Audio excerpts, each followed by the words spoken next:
right, welcome on back to another edition of the Baltimore Beatdown podcast. It is Sunday afternoon of the 26th of September, 2021. My name is Jake Luke, and I'm joining you guys on a resplendent afternoon. We just witnessed a miracle, a great sporting miracle, of course. The USA clinching the Ryder Cup with Collin Morikawa over Viktor Hovland for the 14.5 point right there. Spenny joining me to break that down. How's it going, man? You hear me? That was incredible. That was stupendous. That was an NFL record 66-yard kick. And I've gone on this podcast. I'll say it again. I think that the fact that kickers are a part of football is hilarious, considering it's like the modern gladiator and there's these warriors. And it's just so ironic that these, soccer built athletes come onto the field. They're the only ones with the skill set. And so I've been pretty outward about like, hey, this is kind of weird. I kind of don't love this about this sport, but guess what? Baltimore Ravens have the greatest kicker of all time. It is unanimous. The king of Detroit himself, Mr. freaking Justin Tucker, man. Mr. freaking Justin Tucker. Justin Tucker, Detroit-style pizza is called Tucker-style pizza. Detroit Rock City is Tucker Rock City. The Detroit Pistons are now the Detroit Tuckers. The Detroit Lions are the Detroit Tuckers. Should all of Ford vehicles just be Tucker now? Yes. If you see a Ford on the road, or if your buddy says, hey, I just bought a new F-150, you go, oh, bro, I love Tucker F-150s because he is the king of Detroit. Plain and simple, no doubt about it. Unbelievable. And I actually called my good buddy Clay Sowers, listener of this pod. And so the first thing I want to talk about is my initial reaction. Jake, you and I had the same reaction. I'm sure a lot of people did. Sammy Watkins doesn't, run out of bounds as soon as Lamar floats this beautiful pass. A lot to unpack here. We're wild. I just chugged a bottle of wine. I'm a little frisky, but a lot to unpack. Sammy Watkins doesn't run out of bounds. And my buddy Clay makes an outstanding point. Every vertical yard, every vertical nanometer, millimeter, micrometer, every inch that Sammy Watkins got is the reason that kick actually happened, because that was 1/1,000,000th of a nanometer from bouncing the other way and missing.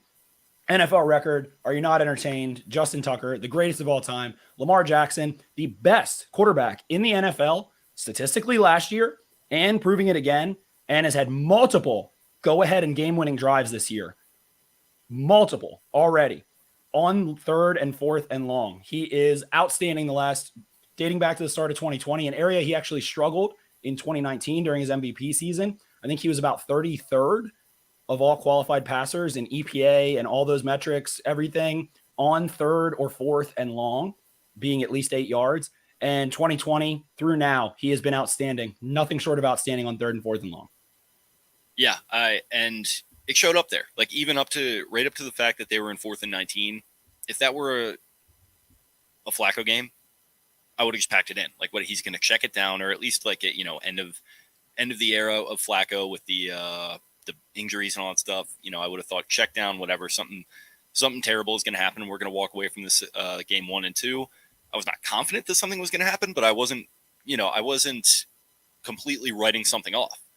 And finally, for the first time on that drive, you had 3 busted, pretty much nothing plays to open it up to get them into that 4th and 19 situation. Finally, you get some good pass blocking up front. And it was interesting because the Lions, they came out to initially defend that play and prevent defense. They take a timeout, I think. I don't know exactly what Campbell was doing, but they take a timeout. Then they come out in a much more standard-looking package. I don't know what it was. I haven't had much time to break it down. You could probably do a better job. We have none. We have not broken it down at all. Just go off the cuff. We'll correct ourselves later. Go for it, buddy. Yeah, and it looks like they came out in a much more standard defense, and so they do that.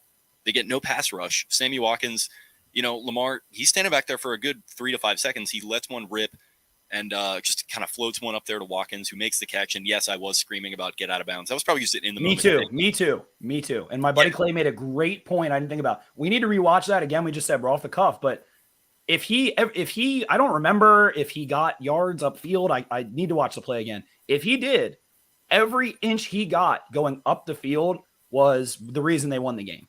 I believe he did. Go ahead. Yeah, I believe he did. And you're 100% right. Like, game of inches, game of millimeters, game of microseconds, game of sometimes maybe the refs missing a delay of game. A lot of things can happen that can really, really help you out. And a lot of things. A shin touching on the goal line. Yeah, a shin touching on the goal line, a questionable forward pass fumble ruling, all these things kind of come into play. So ultimately, it comes down to making the plays that you actually are given an opportunity to make. And Lamar Jackson did it with the touchdown pass to Devin Duvernay, which was on a 3rd and long. He did it. Yeah, 3rd and 9. Then he does it on the 4th and 19 with Watkins. Justin Tucker makes the one play that he needs to make. To your point about kickers, they got one job to do, and it's funny because we, by and large, can't find guys to do that job, and it seems like it should be one of the easier ones in football, but it is a mentally anguishing, lonely position, and for whatever reason, this guy has figured out what other people are not able to, and it almost made it better that it was, to me, that it was like a 66-yarder as opposed to like a 58-yarder. That's like a galaxy brain. I mean, come on. Yeah. Come on. Yeah, just go. It basically gives him an excuse to just say, you know what, like, fuck it, I'm going to go full send here. And if I miss it, then I miss it. But he went for broke. And as soon as it came off his foot, I knew it had a chance. I mean, it was obvious. It was going straight at it. Obliterated it. It was. Yeah. I can't imagine being in that stadium. And that's the thing that is lost on TV is like how much air is on a ball when, like, I've never gotten to see Russell Wilson play in person, but I mean, hey, Lamar does it, you know, any quarterback. Just watching that in person, how high up that ball must have been in the air, how far he was clearly behind the fucking logo, like yards behind the logo. I've never seen anything like that in my life. We now have coming in across the desk from Justin Tucker. I love Detroit. I think I'm thinking about moving here. Again, Ford, Detroit Pizza, Punk Rock, all of it is now Tucker. Tucker Rock, Tucker F-150, Tucker Style Pizza, the King of Detroit, Justin Tucker. Unbelievable. The Ravens made him the highest paid kicker of all time, and guess what?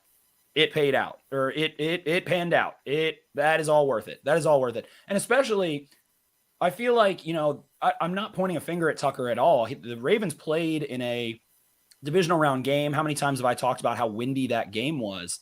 And him, you know, that he was just absolutely sick, that he missed 2 kicks, regardless of the fact there was 30-mile-an-hour wind. And I feel like he needed this to cement himself back into the alpha apex killer mindset fully. Like, he missed one early in this game, you know, hasn't really gotten a big chance to redeem himself from kind of, you know, what he probably feels like he could have made accounting for the wind. He's a perfectionist. That's why he's the best kicker of all time. And him getting this is going to cement him and thrust him forward for another decade of being the greatest kicker of all time. That's just my big brain. Game just ended. You know, nips are a little hard, feeling a little frosty, been shirtless for an hour. That's my takeaway, is that Justin Tucker needed that, got it, and will be the GOAT for another decade, 2031 at least. Yeah, he was maybe lacking for the moments, really, in the last couple of years. And I think part of that is a function of the fact that you're talking about an offense that is a lot better than it was when he was just getting started out. So he got a lot more volume, a lot more opportunities to do what he does best. And so maybe people start to forget a little bit. Maybe that's where you get a Harrison Butker conversation coming up, where it's like, you know, kind of we all know that it's ridiculous, but we also can't say like, oh, well, Tucker is, you know, far and away better, because we can look at the numbers and we can do X, Y, and Z. But kicker, I think people look at it as it's as much of a heart as it is a head thing watching these guys. And so when you're not seeing, we know nothing about the fine points of being a kicker. No, shit, no. And I never will. But none of us will. I do know that what separates Justin Tucker, there are guys that are just as strong-legged as him. I do know that, and this is, you know, another sports talk radio thing, but you know, there is an emotional side to sports. There's a mental, psychological side of sports. Some guys need sports psychologists, and that is perfectly okay. Your sports psychologist goes to see Justin Tucker, because that guy just has his mental game is unreal. Like, he misses a kick early in the game, he follows it up by redeeming himself on one, and then he has the kick at the end of the game, 66 fucking yards. I have never seen anything like that in my life. I thought he missed it at first because it bounced straight up in the air, and it's that weird camera angle down into the uprights, but it bounced through. Lions fans have had their heart ripped out by this guy yet again. You have to feel for them. I mean, it's a tough game. They're trying to build a program there, and you got to respect what Dan Campbell has done. They played a decent game today. It should not have been as close as it was. It was more so a function of the Ravens shooting themselves in the foot. But ultimately, like, when you're in games like this and you're trying to win 10 games and you're trying to compete for a Super Bowl, sometimes you're going to come out flat and you just have to grind out wins. And that's what they did today. They absolutely did. And It was a game that had heroics after they needed heroics just once in that fourth quarter for so long. They needed a stop on third down. They couldn't get it. They needed, a tackle. They needed a catch. They needed a block, and they couldn't get it. And the three assets, and you can credit the offensive line sure as well, but the three individuals who won that game, a game in which they do not have Justin Houston, a game in which they do not have Justin Matabike, a game in which they do not have Brandon Williams, Jalen Ferguson, Dalen Hayes goes down. They basically have, two functional outside linebackers. Outside linebackers never play 100% of snaps. That is, TJ Watt, I think, led the NFL last year. I think he played 89% of snaps, which was an anomaly. He is a crazy man for playing that much. So they're missing all of these pieces, and they needed a hero to step up. It was Lamar Jackson. It was Sammy Watkins. It was, we'll give their offensive line a shout out. They had a rough go first couple, plays of that final drive and in the fourth quarter in general towards the end there. And then ultimately Justin Tucker as well. They gave them the heroics they needed to not get trapped. Did I lose a lot of money on the Ravens -8? Absolutely. Am I happy about it? Yes, I am.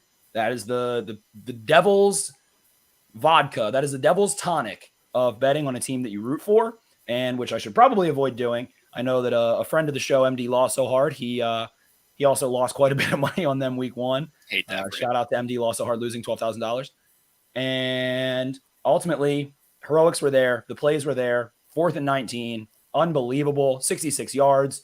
Not even unbelievable is not. And we go into hyperbole using words like unbelievable, amazing, awesome, awe-inspiring. That has never happened before. That was once. That has happened once ever. And the fact that it was a game winner. When we watched the Arizona Cardinals earlier today try to kick a 68-yard field goal outside Cliff Kingsbury, what are you doing? Yeah. And have it returned 109 yards the other way. So Justin Tucker, hero. Lamar Jackson, hero. Sammy Watkins, hero. Heroics. End of the day, 2-1. Kansas City Chiefs are 1-2 right now. Steelers, not looking great. Browns looking solid. But all I have to say is I'm a little tipsy, but that feels like some Team of Destiny type stuff. That feels like Joe Flacco to Ray Rice against the Chargers in 2011. In 2012 on 4th and long. And Rashad Bateman's going to come back. Nick Boyle's going to come back. Hopefully Ronnie Stanley's able to come back sometime the next, let's say, month. And they're going to get back Derek Wolfe. They're going to get back, Williams, Houston, all these guys. And hey, they were able to win a game with a 2 30-somethings getting a bye, pretty much. And hopefully they didn't test positive. Hopefully they don't have any of those things. But Houston and Williams and even Matabike getting a rest game, that can help a little bit. So big win, big win that felt like it wouldn't need to be, but it was. So shout out to Justin Tucker, shout out to Lamar Jackson. Yeah, I will say, let's get vaccinated. Let's do that because, I don't know. I was tired of having that conversation. But just for the football side of it, let's get that done. Let's get all these guys, through this and out the other side. And I'll go further there, Jake. And, I've been pretty, I've abstained a little bit from talking about that. I know people don't want to hear about it. All I have to say on that is 3.3 billion people as of a week ago are vaccinated. And, I would hope that the Baltimore Ravens were included in that. And that's all I'll say. Yeah, so they're close. Let's hopefully take this as an opportunity to maybe learn a little bit of a lesson, and they cannot be without those guys again because they were getting pushed off the ball in spots. DeAndre Swift was looking way more athletic than their defensive front. They just didn't have an answer for him. And the tackling, it's been not great to start the year. It was not great again today, and you're allowing guys like Khalif Raymond to make plays after the catch on you. You can't have any of it, and you need each and every player ready to rock and roll. So let's get that done. But in the meantime, kind of to your point, Team of Destiny type shit, you just got to grind some of these wins out. The Team of Destiny is vaccinated. I'll say that. Yeah, 100%. So hopefully they get there. But when you're not dealing with that kind of shit and you're at full strength, then you're giving yourself your best chance to win. But when you're going into a game kind of handcuffed in the way that they were, and I was actually expecting a little bit of a closer game than you. I think what I had said in the pregame. You also went so far, and there's a lot involved in this. I'll definitely give you credit on a prediction that pans out and very much could continue into next week. The Ravens have a tough Denver Broncos team to play in Denver, always tough. But you kind of just had a gut feeling that this was going to be a rough start to the season, and it was very close to being an abhorrent start to the season. 1-2, beating the Chiefs. losing to the Lions afterwards, who does that? You know, that is a rarity to be able to lose to a team that is probably going to win 5 games or less and beat a team that might be playing in a Super Bowl for, you know, the 3rd straight year and 4 straight AFC championships. So we're in for a wild ride. The days of Lamar Jackson beating the Texans and the Dolphins and the Rams and the Jets, you know, by you know, I guess not. I said Lamar Jackson, the Baltimore Ravens blowing teams out feels like it's gone a little bit. Sorry, I hijacked your point, but no, yeah. So my point was that, like, I figured that this could be a closer game, and that I predicted 33-23 with the Ravens kind of icing it on it with a late kind of long touchdown drive. And that's sort of what looked like had the chance to happen. But then Lamar has the arm punt, basically gives them the ball back. They go down, score a touchdown. And I don't know. It just, to me, it struck me as like, it's one game, it's early in the season, and you've got Dan Campbell, who is kind of a rah-rah guy. He's going to get his guys fired up. They're not especially talented, but they do have some things going for them with their good tight end, and their running game has been solid so far. And their defense made some plays today too. They didn't look especially great. I mean, I guess we're going to have to touch on the fact that Hollywood Brown looked like he was drunk in the first half. Like, I don't know what that was. And I defended him on the first 2, or I think he might have only had the one quote unquote drop in the end zone. It looked like on the alternate angle that the DB got a hand in there and adjusted the trajectory of the ball at the last second. So I think that was an understandable drop. So I saw all the Hollywood snark kind of, you know, call him Dundalk Brown or whatever rolling in, and like, I get it, but I was also willing to defend him a little bit on that one. After that, though, like right before the half, I believe it was the same exact drive. The first play is just a shot play to him up the right. He's running a straight up, I think, 9 route, and he just clanks it right off his hands. And it's like, oh, okay, well, that sucks. Shake that off. Then he has, well, I forget exactly when it was, but it was a busted play, and he basically works his way to wide open, even though he was in double coverage. Adjusts his head, kind of gets it around, and the ball just clanks off his hands again. And it's like, what the hell was that? Like, they could have just been up by 3 scores. Now they're going into the locker room up what was very close to being 10-3. They got the stop before half to make it just 10-0. But like you said, game of inches, that could have been disastrous if Detroit had gotten a field goal there. It could have been. And I think that the Lions had a really strong game plan in that second half. You got to give credit to them. You absolutely have to give credit to them. Do the Ravens, I mean, probably have a way different game with, like I said, one play at some point, Bowser picking the ball off. If they have some of those guys, if this COVID situation doesn't happen, if Hollywood Brown's able to catch 1 of 2 passes, and I really do think the reason he dropped those balls is because he's wearing a visor in a dome indoors. I don't think that helps you with fluorescent light. I don't know. I'm speculating a little bit on that, but from what I recall, talking about visors and everything when I was playing and stuff, that just wouldn't make any sense. So maybe I'm wrong there, but they just needed one play. And the Lions ultimately get the ball to DeAndre Swift, get the ball to Jamal Williams, throw the ball underneath, get, quick passing, quick timing, quick rhythm. They start running the ball well. Obviously, the game plan has to be, and you see Calais Campbell fired up before the game, standing with his 3 peers. They only had 4 defensive linemen active for this game, and they end up with 2 outside linebackers. So, of course, if you're a relatively smart football coach at all at any level, and you know that the team you're playing has 4 defensive linemen, 2 outside linebackers, what is going to be your mindset? I'm probably going to try to run the ball on them late in the game. I'm probably going to try to wear them down, long drives, slow, methodical, win them, gas them. I mean, playing the run is very tiring as opposed to playing the pass. That allow, everyone always talks about how that allows offensive linemen to impose their will, all that good stuff. So credit to the Lions, credit to DeAndre Swift. This Ravens team has a defense that is currently very small, very fast, very, skilled, but they're really small. They don't have enforcers, and they need to clean up the tackling. DeAndre Swift is an outstanding player. He made so many missed tackles. I would say at least 4 probably in that second half, but you just can't have that. You need to be rallying to the football. You need to calm down a little bit. You need to lose battles to win wars. You need to take conservative pursuit angles at certain points in time, all that good stuff. They're going to be able to talk shop. They're going to be able to have some fresh bodies in Houston and Williams and Matabike. Hopefully, like I said, they're not, they didn't test positive. They're not tired or anything like that. But man, oh man, are we in for a season?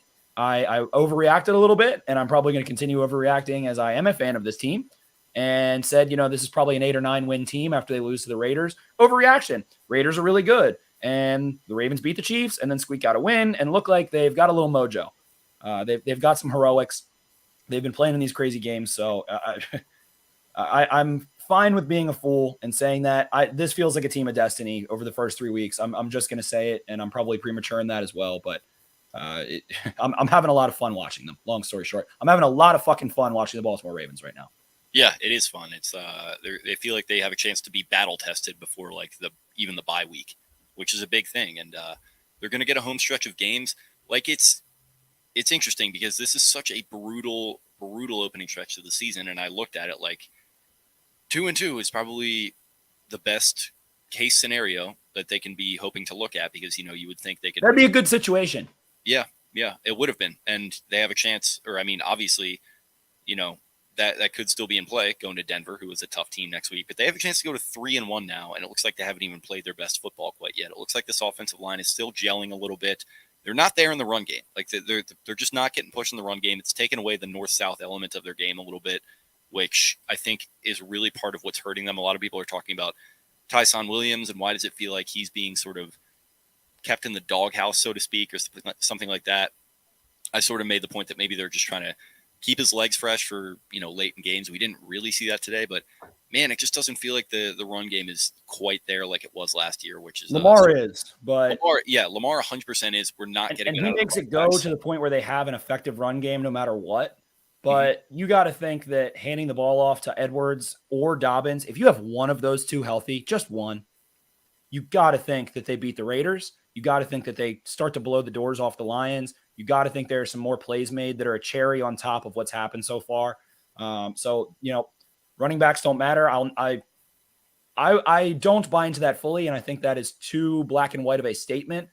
We've seen this run game able to survive. A lot of pressure put on Lamar to do it with his legs, and they didn't put a lot of pressure on Lamar to do it with his legs today. They also, things that have been lost in translation, Mark Andrews tries to just reach back and block somebody, ends up hooking a face mask. You can get mad about that, but if you're on a football field and you're running full speed, I love Mark Andrews blocking so much. We talked about it a little bit last week, and he just tries to go make a play, tries to help his quarterback out, see if he can't force a better angle or slow a guy up a step, grabs his face mask. So there's an easy rushing touchdown on top of all of it. There are so many ways, 1,000 ways to die in the West, 1,000 ways the Baltimore Ravens could have blown the Lions out and also could have lost this game. And the fact that they didn't was nothing short of spectacular.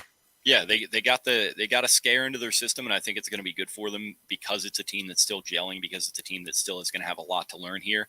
They were essentially like constructed on the fly a little bit in a lot of ways, in the way that they're seeing some of their corners shuffle around. You're seeing involvement from Averett and Tavon Young in different ways. Secondary had a decent game. Like Chuck Clark looked really good. Marlon Humphrey looked really good. Chuck Clark was a fucking madman today. Chuck Clark and Marlon Humphrey both were. Chuck Clark put on a tackling clinic, and it's a little bit embarrassing when you're, guys like Chris Board. I don't know what. I don't want to go too crazy, but I don't know why Chris Board is on the football field and Malik Harrison isn't. I do not know. I truly will never understand. But like I said, Chuck Clark, tackling clinic. Go ahead, Jake. Yeah, he looked amazing. So it wasn't all bad on the defensive side of the ball. Clark had the early sack. I think Tavon Young had a sack as well.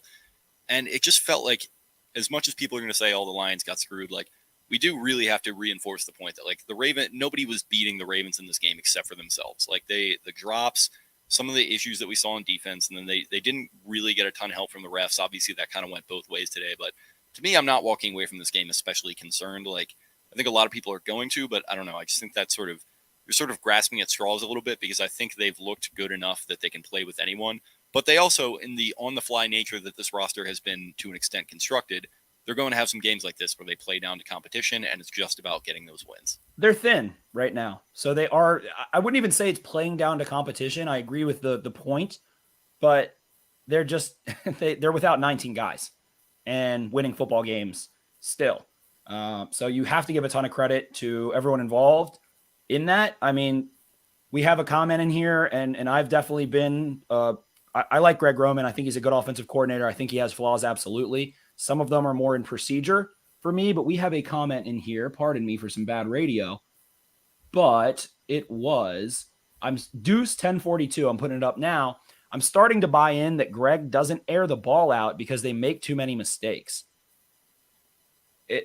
Right now, it's hard to disagree with that statement, but credit to Greg Roman for continuing. The run game wasn't, there all the way. I think on the Ravens' second to final drive, he did get away from the run a little bit, and I want to go back and watch that. That's something I'm curious to see in terms of play selection. It felt like the run was working. Tyson Williams has a couple nice runs. He gets lifted out of the air, and the offensive line just mauled forward and propelled him for like 7 more yards. That was a really fun play. Felt like he got away from that when he didn't need to, maybe big brained himself a little bit, but it's really hard when you don't have Ronnie Stanley. You don't have Nick Boyle. You don't have Rashad Bateman. Hollywood hasn't practiced at all this week. I mean, I'm making excuses, but at the same time, you got to get the reps in practice. It's a practice sport. Continuity is king, especially offensively. And it's a tough situation, but I don't think Greg Roman called a wonderful game just based on kind of the run pass split and some things. I would have really liked to see more RPOs.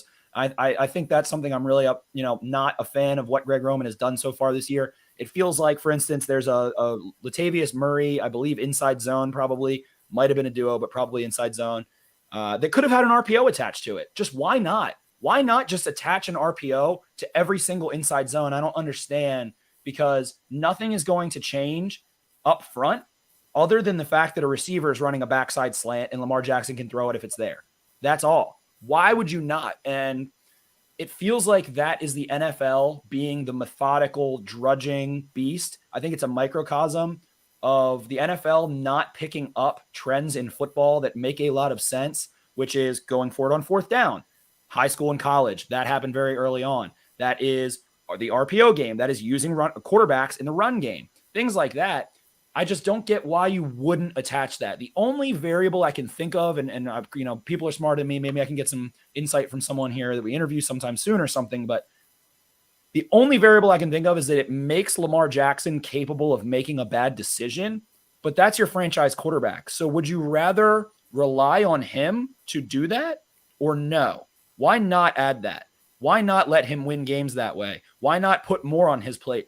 They're probably about to pay him $250 million at least. Load his plate up and let him eat it. Let him win the game. If Harbaugh is going, Lamar, do you want to go for it? Then it's Lamar. We're going to let you make plays. We're going to allow that to be an option here for no reason other than the fact that we, trust you. And ultimately, it adds a little element that maybe a linebacker hesitates to fill a gap. Maybe it gives you just another couple steps of one-man numbers advantages, things like that. So that was a little bit of a rant, but ultimately, in the end, Greg Roman, hate him all you want. The Ravens are winning games and continue to be able to, get some things done when they need to. Yeah, and maybe it'll be something that they could start to incorporate a little bit more when they have a Boyle and a Bateman coming back, and we don't know when Ronnie's going. Stanley.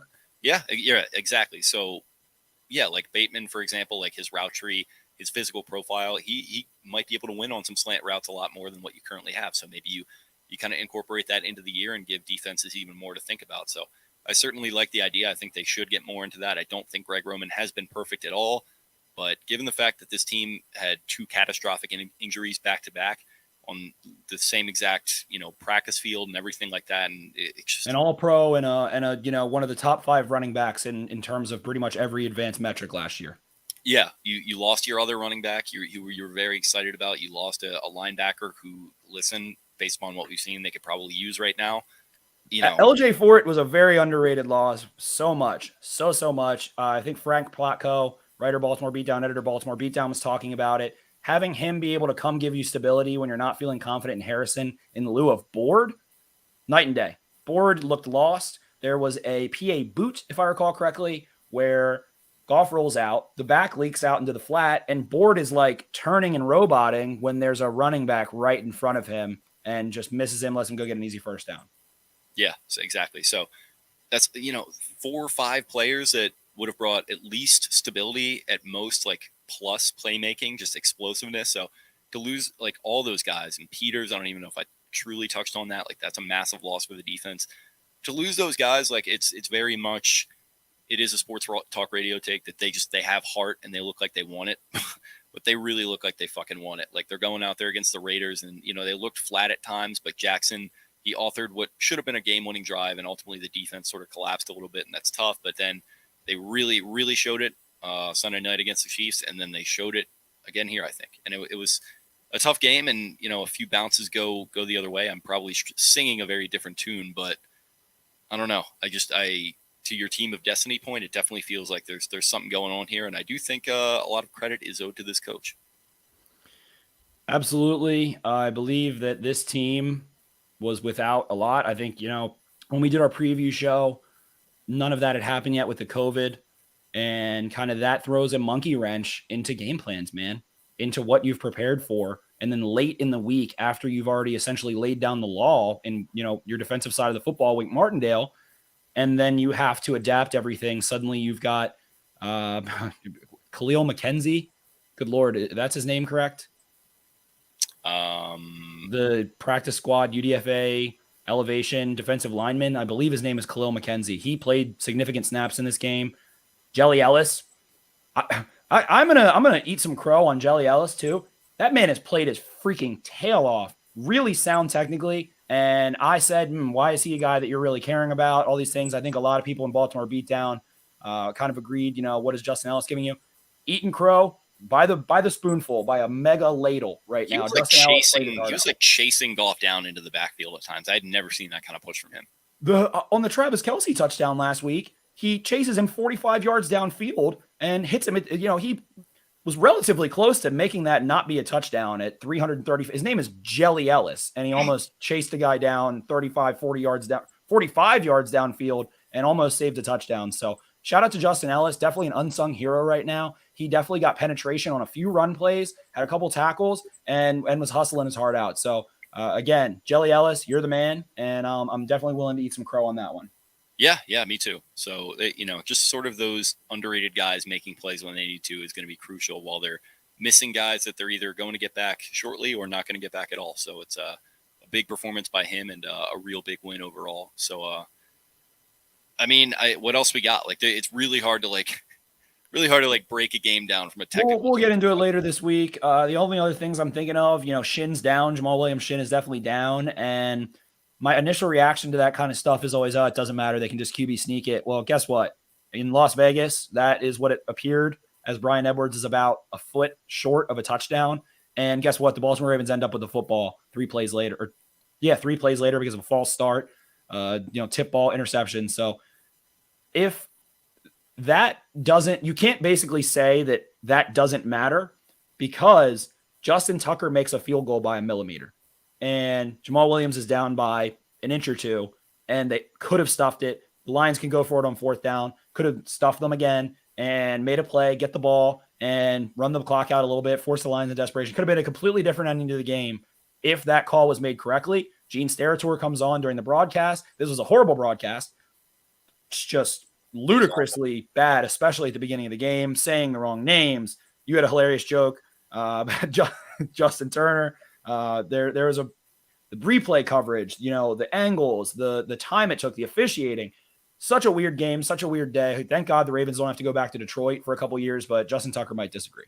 Yeah, the broadcast. What are we doing here? I know it's like the D team for CBS, but like Greg Gumbel, like it's the same guy that was calling Lamar Jackson Murray. He just kept calling him Murray for an hour and a half or two. Yeah, in a game last year. It's escaping me exactly who, but yeah, let's get our shit together there. And I understand it's a 1 p.m. game that you were probably expecting the Ravens to roll in, so you're not too worried about giving the A team. But these guys, and Greg Gumbel seemed like a nice guy. He's had a fine career by my metrics. What a classic way to set someone up before you tear them down. He's a nice guy. He's a fine gentleman, but doesn't quite bring the same heat that his brother does. Just to be frank, I think we all know that. But by my broadcasting metrics, he's probably got an EPA of it wasn't good today. Let's just say that his PFF grade was probably his PFF grade was red. He was in the red. We're giving him the Patrick Queen PFF grade today. Yes, he's getting a PQ stamped certified Pro Football Focus grade.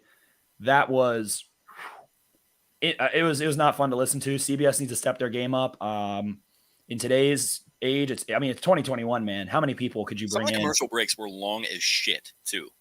Like at the end of the game, Dan Campbell starts getting furious, rightfully so, because the refs too fudged the clock up, and they got it right ultimately, which they should have, but it took like 5 real minutes for that to happen. And that kid Santoso, the kicker, he was basically getting iced by the broadcast team, which is unfair to him. Well, by the refs. Well, yes, that too, but all of pretty much all those factors kind of coming together, and yeah, it was a sloppy effort by the refs who I thought were a little too involved. We've touched on the fact that both sides had calls kind of go against them, and just a terrible job by the broadcast team. So here's hoping we get a better one next week. Absolutely. And Ravens heading to Denver. Wish I was going. I've driven past that stadium a couple times in my life and looks outstanding. So curious to see how this Broncos game is going right now as we're recording. And other than that, I mean, we like to come on, and these are our sports talk episodes where we come on and, right after the game, we want to talk with you guys and give some initial reactions, and we come back and clean it up, and then we preview the next week. So I think that's going to be our format. I hope you guys enjoyed it. I don't really have a ton more, but good Lord, all I have to say, Justin Tucker, King of Detroit, and I might buy myself a Tucker F-150 at some point in his honor. Yeah, I might have to do the same thing. So yeah, a fun one. It wasn't fun for pretty much the majority of the second half, but I think it was all made up for by the end there with a 66-yard field goal. Justin Tucker. There was once a Raven down south saying there was a car once called the Tucker, the first car with seat belts. Government ran him out of business. Damn. All right, I didn't know that. So fun fact. There's your education for the day. We learned something today. Thank you, Raven down south. That's interesting. Absolutely. It is, yeah. So we're gonna we'll have to dig that up and present that to Justin Tucker when we finally get him on the podcast, which hopefully we can make happen soon. Probably not going to be, but we can dream. Yeah, 66 yards at the gun. There, it's just one of those sports moments where I can't really say anything to contextualize it right now. It speaks for itself. That's the best way to put it, I think. It does. So Najee Harris, random other fun fact I just saw, Najee Harris targeted 19 times today. The Steelers are a disgrace. They're just a fucking disgrace. The Bengals are leading the division right now. Rightfully so. They are. I think people are sleeping on that defense quite a bit. I think that's definitely it. I also love, and you can crap on Hollywood all you want for a couple big drops. He probably deserves to catch some flack today, ultimately, and I'm sure he probably feels the same. But Jamar Chase is real. The irony of the preseason drops are hilarious. He is leading the NFL in touchdowns with 4. The Bengals look like a team that could absolutely beat any team in the NFL any given Sunday. They are a tough squad, and I thought they might be a 6 or 7 win team. They might. It's early. Injuries happen. Hard to predict all this stuff, but that could be a team that sneaks into the wild card if they keep playing the way they are. Yeah, it's almost like a good young quarterback is, maybe a key to moving forward in today's day and age in the NFL. See that Steelers, how that kind of works a little bit? It might be. You might want to get one of those quarterbacks, those young quarterbacks that are good. That might be a good idea, Pittsburgh. Yeah, so we'll stay tuned to that. I mean, Pittsburgh, hate to see that going to 1-2. So Bengals 2-1. Hate to see it. You just hate to see it. Hate that for them. Brownies 2-1 as well. Apparently they didn't look great today. I was more so tuned into Ryder Cup than Red Zone, so I didn't catch a ton of the early games, but I will be getting back onto the. I believe Myles Garrett had 4.5 sacks, so I don't know how bad they could have looked, but we'll see. Yeah, I think they were just a little maybe just kind of slow, lethargic offensively, slow to start out, because some of my Browns friends were tweeting that Baker wasn't looking so great, but yeah, you got 3 2-1 teams at the top of the division right now, and quarter pole of the season is coming up, or what used to be the quarter pole now isn't anymore because there's an extra game. But regardless, it's coming up, and the Ravens are 2-1, and that's a really damn good spot to be in. It certainly is. We appreciate you guys tuning in. I hope you enjoyed this episode, and we'll be back to crack on the film. Hopefully, have on a guest. And I believe we're probably going to have a guest. I've been in talks with a couple people from Broncos country. So we should be having somebody on to give us some insight into the Broncos. We're going to go catch the rest of those games, the Sunday games. Hope you guys in the live stream enjoyed. Hopefully, if you're listening to this episode on Monday or Sunday, whenever it is, you enjoyed it as well.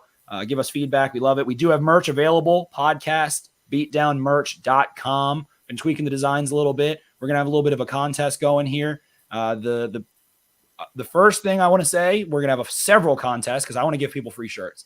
First thing I want to say is if you order one, we've got some orders coming in hot, starting to grow.